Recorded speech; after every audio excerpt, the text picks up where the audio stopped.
మీరు చూస్తుంది ఒక సముద్రాన్ని చూస్తున్నారు. ఈ సముద్రం పేరు మృత సముద్రము. ప్రపంచంలో ఇజ్రాయెల్ దేశంలో ఈ సముద్రం ఉందండి. ఎందుకు ఈ యొక్క సముద్రాన్ని మృత సముద్రము, డెడ్ సీ అని ఎందుకన్నారంటే, ఈ సముద్రంలో ఒక్క చేప కానీ ఒక్క జీవరాశి కానీ కూడా బ్రతకదండి.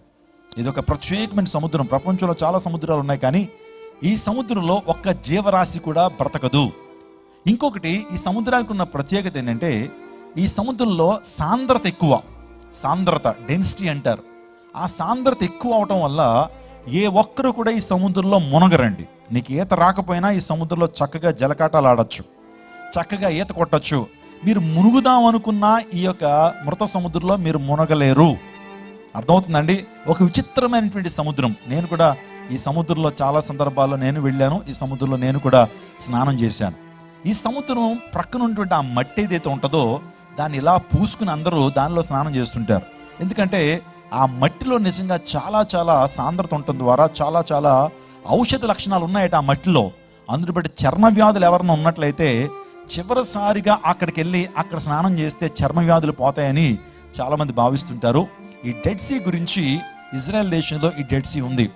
సో 1947 సంవత్సరం ఫిబ్రవరి 16వ తారీఖున ఈ సముద్రానికి ఆనుకున్నటువంటి ఒక భూభాగం ఉంది. ఆ భూభాగం కొన్ని గుహలు ఉంటూ ఉంటాయి. పూర్వకాలంలో ఈ యొక్క సముద్రానికి ఆనుకున్న ప్రాంతాల్లో ఎసిన్స్ అనేటువంటి ఒక తెగవారు నివసించేటువంటి వారు. చూడండి, యూదుల్లో కొన్ని తెగలు ఉన్నాయి. శాస్త్రులు, పరిసయ్యులు, సద్దూకయ్యులు, వీరిని తెగలంటారు. సో అదే రీతిగా ఎసిన్స్ అనేటువంటి ఒక తెగవారు ఉండేవారు. ఈ ఎసిన్స్ అనేటువంటి వారు వారి యొక్క డ్యూటీ ఏంటంటే, వారు దేవుని కోసం ప్రతిష్ఠించుకునేవారు. వారి కుటుంబాలన్నీ కూడా దేవుని కోసం ప్రతిష్ఠించుకుని 24 గంటలు దేవుని కొరకే ఆలోచన చేసేవారు. 24 గంటలు ప్రార్థనలో గడిపేవారు. ఒక రకంగా చెప్పాలంటే వారు పనిపాట్లన్నీ కూడా విడిచిపెట్టి దేవుని కొరకు సంపూర్ణంగా సమర్పించుకున్నటువంటి వారు ఈ ఎసిన్స్. ఈ ఎసిన్స్ అనేటువంటి తెగలో జాయిన్ అవ్వాలంటే వారు ఆత్మీయంగా జీవించాలి, ప్రార్థనా పరులై ఉండాలి. ఆ తర్వాత పేపర్లు తయారు చేయటం నేర్చుకోవాలి వాళ్ళు.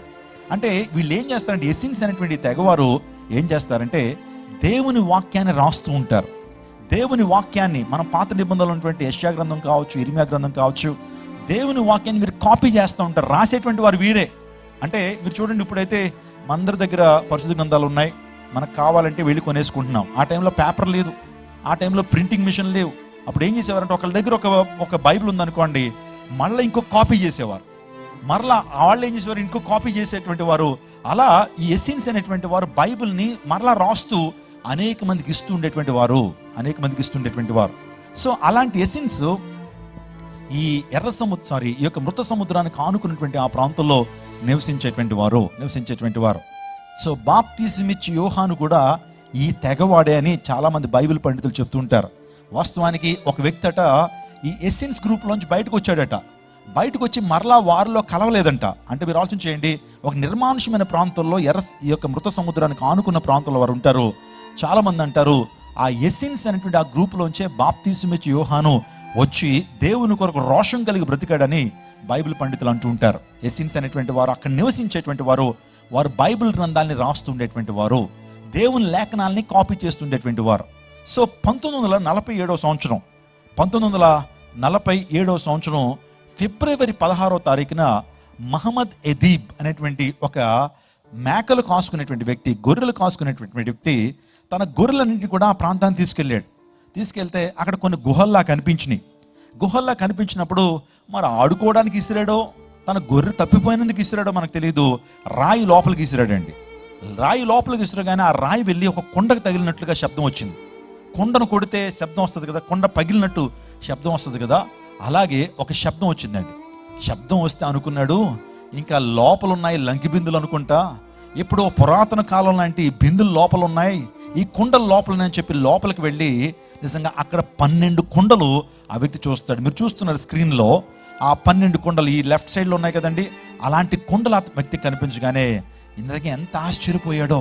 ఇంకేంటి, ఈ రోజుతో నా కష్టాలన్నీ పోయినాయి, అందులో ఉండే ఈ బంగారమో వెండో వజ్రాలు ఉంటాయి, పూర్వకాలంలో మా పూర్వీకులు దానిలో ఏం దాచేవారు, బంగారం దాచుంటారేమో అని చెప్పి ఆ 12 కుండల్ని వెతికాడు. 11 కుండల్లో ఏమీ లేవండి, ఖాళీగా ఉన్నాయి. కానీ ఒక కుండలో మాత్రం కొన్ని చుట్టలు ఉన్నాయి. ఏమున్నాయి?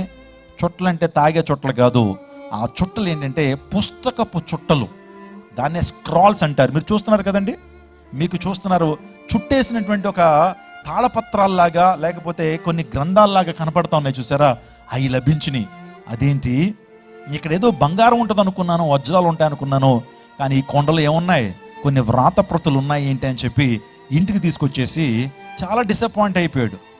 అతనికి తెలియదు బంగారం కంటే వజ్రాల కంటే నిజంగా శ్రేష్టమైనటువంటి ఆ యొక్క ప్రవచన గ్రంథం అని అతనికి తెలియదు ఆ వ్యక్తి. సో వీటిని పురాతన ఆ సరుకులు పెట్టేటువంటి మ్యూజియం వాళ్ళకి ఇస్తే నాకెంత డబ్బు ఇస్తారని చెప్పి వాటిని ఏం చేశాడంటే కొంతమంది దగ్గర తీసుకెళ్ళి, నా దగ్గర పురాతనమైన వ్రాతప్రతులు ఉన్నాయి, హెబ్రీ భాషలో రాయబడిన వ్రాతప్రతులు ఉన్నాయి, తీసుకుంటారంటే మీరు నమ్ముతారండి, వాటిని $26 కొనుక్కున్నారండి. మహమ్మద్ ఎదీబ్ దగ్గర నుంచి $26 కొనుక్కుని సో వాళ్ళు అమ్మకానికి పెట్టారు. వెంటనే ప్రపంచవ్యాప్తంగా దీన్ని ఎవరు కొనుక్కుంటారు, మా దగ్గర పురాతనమైనటువంటి బైబిల్ ప్రతులు ఉన్నాయి, హెబ్రీ భాషలో ఉన్నటువంటి బైబిల్ ప్రతులు ఉన్నాయన్నప్పుడు ప్రపంచవ్యాప్తంగా అనేక మంది దాన్ని కొనుక్కోవడానికి వస్తే మీరు నవ్వుతారండి. ఒక వ్యక్తి ఆ యొక్క గ్రంథాన్ని లేకపోతే ఆ యొక్క డెడ్ స్క్రీ స్కాల్స్ని, ఇంకో మాట చెప్పాలంటే మృత సముద్రానికి ఆనుకున్నటువంటి కుమ్రాన్ గుహల్లో దొరికినటువంటి వాటిని సుమారుగా 250 కోట్ల రూపాయలు కొనుక్కున్నాడండి. గట్టిగా చప్పలు కొడుతూ దేవుని అహంపరచండి. ఇవి శ్రేష్టమైనటువంటివి. ఇది సాక్షాత్తు నిజంగా ప్రవక్తలు దేవుని ప్రేరేపణ ద్వారా రాసినటువంటి యెషయా గ్రంథం వారికి దొరికింది. ఆ తర్వాత బైబిల్ గ్రంథంలో ఉన్నటువంటి సామెతల గ్రంథము, ఆ తర్వాత ఇంకా చెప్పాలంటే కీర్తనల గ్రంథం, ఇవన్నీ కూడా దొరికితే వాటిని ఏం చేశారంటే ఈరోజు మ్యూజియంలో పెట్టారు. అతి పురాతనమైనటువంటి వ్రాతప్రతులు అంటే యెషయా అటువంటి వారు రాసినటువంటి ఒరిజినల్ వ్రాతప్రతులు ఈరోజు లభ్యమవుతున్నాయి. యెషయా గ్రంథం టోటల్గా ఆ యొక్క గుహల్లో దొరికింది. తదుపరి చాలా మంది శాస్త్రవేత్తలు వెళ్ళి ఆ గుహలను వెతికినప్పుడు ఇంకా బైబిల్లో అనేకమైన పుస్తకాలు దొరికినాయి, కానీ ఎస్తేరు గ్రంథం మాత్రం దొరకలేదండి వాళ్ళకి. మొత్తం అన్ని పుస్తకాలు దొరికినాయి కానీ ఎస్తేరు గ్రంథం మాత్రం వారికి దొరకలేదు. నిజంగా వారు ప్రస్తుతం ఉన్నటువంటి బైబిల్ని కంపేర్ చేశారు. బైబిల్కి పోల్చి చూస్తే మనం చదువుతున్న బైబిల్కి వాటికి ఏ విధమైన వ్యత్యాసము లేదు, ఎక్కడా కూడా మార్పు చెందలేదు. నిజంగా ఒరిజినల్ టెక్స్టే మన దగ్గర ఉందనే విషయాన్ని మీకు నేను జ్ఞాపకం చేస్తున్నాను.